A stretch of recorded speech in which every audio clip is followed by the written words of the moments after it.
හරි මල්ලන්ගේ අපි අද මේ 2019 ඇවිල්ලා තියෙන සමරේකීය චලදින අදාළව හරි මොකද්ද කොටස බලමු. හරි. ඇවිල්ලා තියෙන මචං මේ 2019 MCQ එකක් තමයි ඇවිල්ලා තියෙන්නේ 15 වෙනි MCQ එක. හරි. රයිට්. විනාඩියක් දෙන්නම්. හරි MCQ එක ඔයාගාව පොත ඇති. හරි පාස් පොත ඇති ඔයාගාව. එහෙම නැත්නම් හරි ඔතන මගේ Facebook link එකට හරි ගිහිල්ලා හරි මේ ඒකේ මේ post එක දාලා තියෙනවා.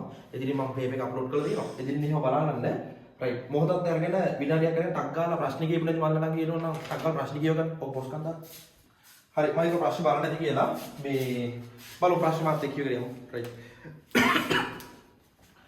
තප්පර 25කදී වස්තුවක චලිතය දී ඇති ප්‍රවේග කාල ප්‍රස්ථාරයේ තියලා දෙනවා හරි රයිට් තප්පර 25ක කාලයක මොකක් හරි වස්තුවක චලිතය දීලා දෙනවා හරි වස්තුවේ චලනය පිළිබඳ නිවැරදි ප්‍රකාශය තෝරන්න ඕන. හරි. බලමු අපි ප්‍රකාශ ටික මොනවද කියලා.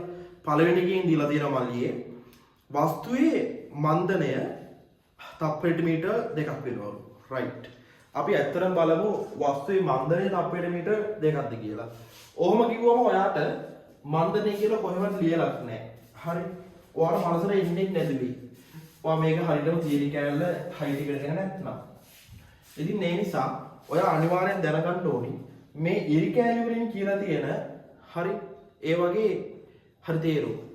ඉතින් මම 2016 ඉඳන් 17 ওই පේපර්ස් දෙකේදී මේ ගැන මම ඔයා කට්ටියට කියලා දෙලා ඇති. හරි.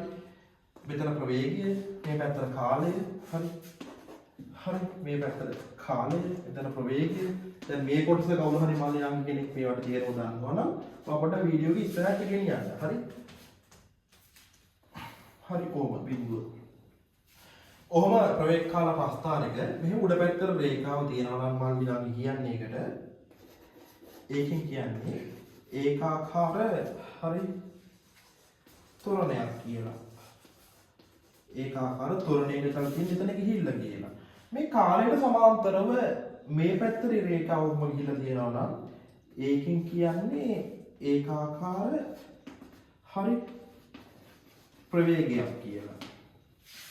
මෙහෙම පැත්තේ ඉඳන් මේ පැත්තට බෑවුවම තියෙනවා මල්ලි නංගි. ඒකට කියන්නේ ඒකාකාර මන්දනයක් කියලා. හරි. ඒකට කියන්නේ ඒකාකාර මන්දනය වෙලා තියෙනවා කියලා. හරි. මම මේ තේරුම් දුන්නු ටිකක් ආයෙ පැහැදිලි කරලා දෙන්නම්.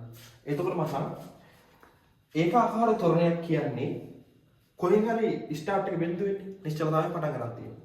ඇක්සලරේටරේ පාගලා වාහන එක නම් ඇක්සලරේටරේ පාගලා එතකොට මොකද වෙන්නේ යන්න වේගය වැඩි වෙනවා වැඩි වෙන්නත් ඕනේ එකම ප්‍රමාණයකින් වේගය හරි එහෙම යන්න වේගය වැඩි වෙලා තියෙනවා අන්න ඒ වගේ චලිතයක් ඊට පස්සේ වේගය වැඩි වෙච්ච තැනක ඉඳන් හරි එකම වේගකින් යම්කිසි කාලයක් ගිහිල්ලා තියෙනවා හරි එකම වේගකින් යම්කිසි කාලයක් ගිහිල්ලා තියෙනවා කියලා තමයි ඒකින් කියන්නේ රයිට් ඊට පස්සේ දැන් ඔයා නවත්තන්න ඕනේ ඔයාගේ චලිතය ඔහොම දුවලා හරි නැත්නම් වාහනේ ගිහිල්ලා ඔයා නවතින්න ඕනේ එතකොට මොකද කරන්නේ? බ්‍රේක් එක ගහනවා. බ්‍රේක් එක කඩ ගහන්න නැතුව එක ගානට ගහලා.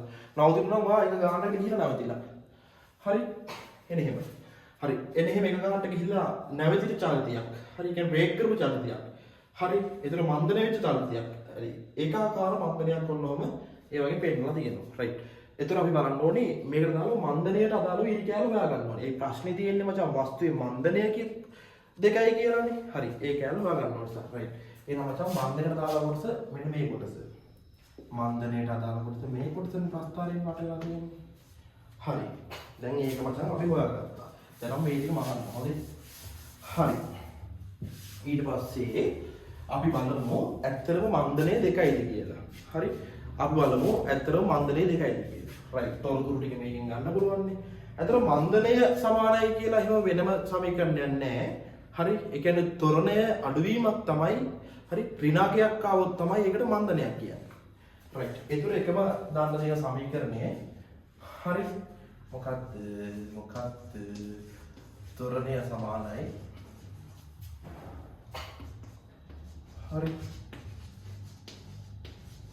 ප්‍රවේග වෙනස බෙදීම කාලය. දැන් මේක මට ප්‍රශ්නෙට ටක ගාලා කියන්න පුළුවන්. එහෙම කියලා තේරුවක් නැහැ නේ. හරි. ඊට පහදන්න ඕනේ. හරි. එතකොට ඔයාලට මේකට දාලා තියෙන තියරි කරුණු ටික ඔක්කොම කවර් වෙලා තියෙනවා. හරි. ප්‍රවේග වෙනසක් කියන්නේ හරි අවසාන ප්‍රවේගයෙන් ආරම්භක ප්‍රවේගය අඩු කරනවා. හරි. ඉන්න. දැන් මේ මන්දන කොටසට අදාළව මේකේ අවසාන ප්‍රවේගය කීයද? මෙහිම ආවට පස්සේ මෙයා ඇවිල්ලා තියෙන්නේ මෙතනින් ඇවිල්ලා තියෙන්නේ මෙන්න මෙහෙම. මේ ගාන ප්‍රවේගය කීයද කියලා බලන්න කොහොමද? අන්න මේ y අක්ෂය තමයි ප්‍රවේගය දෙන්නේ. ඒ කියන්නේ මෙතෙන්ද ගන්නවා. ප්‍රවේගය කීයද මචං? 0යි. හරි. ඒ කියන්නේ මේ අවසාන ප්‍රවේගය 0යි. right. 0ෙන් අඩු කරනවා. 0ෙන් අඩු කරනවා. හරි. ආරම්භක ප්‍රවේගය කීයද? එයාගේ මන්දරේ වෙන්න පටන් ගන්න තැන ප්‍රවේගය කීයද? මෙතන. අන්න කීයද ඒක කියලා බලන්න. මෙන්න මේ පැත්තට ආවට පස්සේ එතන 10යි. හරි. right. මොනවාද? හරි. මේ ස්ක්‍රීන් එකේ right. හරි. ඊට පස්සේ කාලය. හරි. ප්‍රවේගයට තරම් කාලය කොච්චරද? 25යිද? නැහැනේ 25යි නෙමෙයි මම හිතන්නේ. 20 ඉඳන් 25ට වෙනකන් තමයි එයා මන්දනයක් වෙලා තියෙන්නේ. හරි. එයා තප්පර 20ක් ගාන බ්‍රේක් ගහන්න පටන් ගන්න තියෙන්නේ. අන්න ඒ කාලේ කීයද? තප්පර 5ක් නේ මචං මෙතන තියෙන්නේ. හරි. එහෙනම් තප්පර 5යි මෙතන. හරි. එතකොට හරි. එතන මෙතන උඩ කැලලවට ඍණ 10යි. වාහනාවේ තියෙන දන්නවනේ. ඍණ 10 බෙදීම 5. ඒතකොට කීයද මචං? ඍණ 2යි. අන්න ඍණාම කියන එකේ තේරුම තමයි මොකද්ද? මන්දනය කියන එක. හරි. දෙකයි ms කියන එක. හැබැයි අපි මන්දනයේ අගය ප්‍රකාශ කරද්දී ඍණ කැලල ලියන්නේ නැහැ. හැබැයි අපි ඍණ කැලලෙන් අවබෝධ කරගන්න ඕනේ මේක පිටරලා තියෙන මන්දනයක් කියලා. හරි. අන්න එහෙනම් මචං මේකෙන් ඔන්න වැඩේ ක්ලික් වෙනවා. හරි.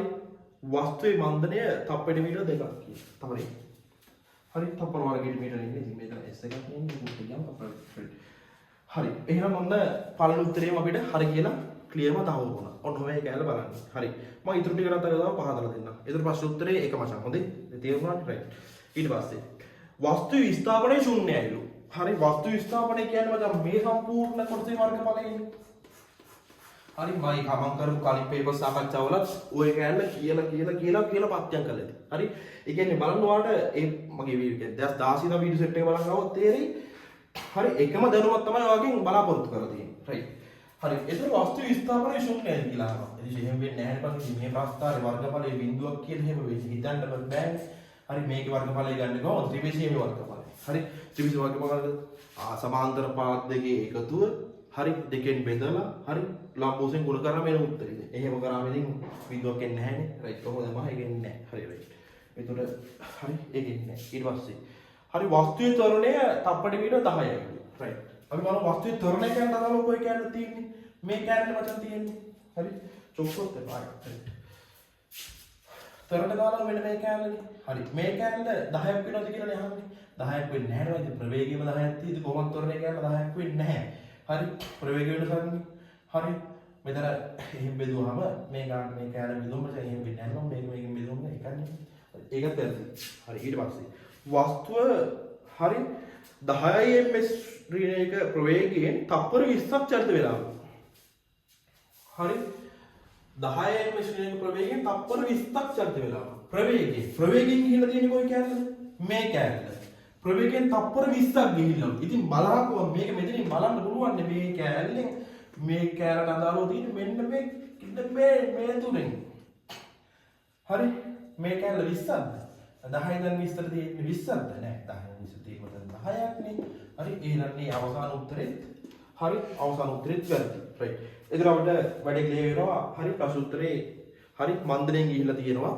හරි දෙහික මන්දණයෙන් ගිහිල්ලා තියෙනවා කියන එක. රයිට්. හරි මල්ලන්ගේ මං හිතනවා මේ ප්‍රශ්නේ හොඳට ක්ලියර් වෙන්න ඇති කියලා. හරි මේ ප්‍රශ්නේ හරි මොනියම් තැනක හෝ නතුරු තැනක් තිබ්බනම් හරි ක්ලියර් වෙච්ච තැනක් තිබ්බනම් අනිවාර්යෙන් මගෙන් අහන්න. එහෙම හැවුවව මම අනිවාර්යෙන් ඔයාලට කියලා දෙන්නම්. හරි විද්‍යාවෙත් මොකක් හරි දැනක අවුලක් තියෙනවා නම් හරි නොතේරුම් තැන් තියෙනවා නම් හරි ඒවත් අහන්න එහෙම වොමත් මම අනිවාර්යෙන් කියලා දෙන්නම්. හරි ඒව අහද්දී මගේ අංකෙට මැසේජ් එකක් දැම්මම හරි මම එහෙම කියලා දෙනවා. හරි රයිට්. එහෙනම් මල්ලන්ගේ හිතෙන් වැටෙන්නේ නැතුව බැටරි එක හොඳට කරගන්න. හරි හිත සතුටින් විද්‍යාව පාඩම් ගන්න. ඒතකොට මනස හොඳට රැඳි. රයිට්. එහෙනම් හැම නංගි මල්ලිගෙනෙක්ටම ජය වේවා. තුඩ ඉන්න මම හරි සාරණේකේ චලිතයට අදාළව 17 16 පේපර්ස් වලත් ඇවිල්ලා තියෙනවා කරලා තියෙනවා. හරි මෙතනින් පස්සේ ආපු පේපර්ස් වලට අදාළව තියෙන ප්‍රශ්න මම එහෙම සාකච්ඡා කරලා දෙන්නම්. හරි ඊට අමතරව හරි විද්‍යාවට අදාළ වෙන්න ඔය කට්ටියට වැදගත් වෙන පාඩම් හරි අමාරු කියලා හිතන පාඩම් ටිකට අදාළව මේ වීඩියෝස් ටිකකුත් මම අරන් එන්නම්. හරි කොහොම හරි කරලා වැඩි හරියට ක්ලියර් කරගන්න. හරි ඉගෙන ගත්ත දෙයක් හොඳට නැදේ. රයිට් එහෙනම් හැමෝටම ජය වේවා. හරි වැඩි අතන්නේ තුවාල ගන්න.